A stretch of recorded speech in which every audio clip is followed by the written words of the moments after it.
Après le Mokka et le Crossland, Opel présente son troisième SUV, le Grandland X, qui ambitionne une place au chaud dans le segment C.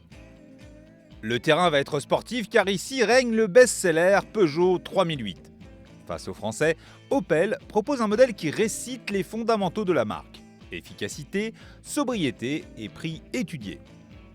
Mais il y a une nouveauté, le Grandland est aussi une très belle voiture. La signature Opel est présente sur la calandre aux barrettes chromées et les optiques à double faisceau LED.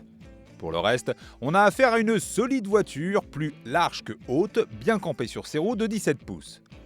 Chaque centimètre carré du Grandland X accueille des volumes aguicheurs. Coupe de gouge en bas des portières, 3 arêtes sur le capot, il se passe toujours quelque chose sur cette carrosserie. À l'arrière, le coffre à double plancher offre une capacité de 514 litres, 1652 litres, banquette rabattue. C'est 200 litres de plus que le 3008. Et oui, vous avez bien vu, il y a un sigle turbo à l'arrière comme dans les années 80. À l'intérieur, le conducteur domine la route dans un cocon.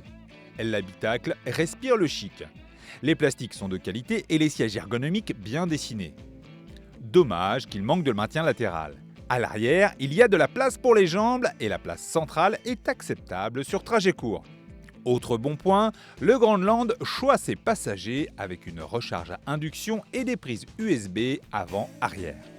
La planche de bord accueille le système Navi Intelli-Link en version 5, mais l'écran e-cockpit du 3008 n'est pas proposé. L'Allemand marque sa différence en proposant un volant, une banquette arrière et un pare-brise chauffant, une caméra panoramique 306 degrés, 260 €, et l'assistance One Star Spot 4G et le Wi-Fi de série. Une option qui fâche, la très utile prise 230 volts est scandaleusement facturée 120 €.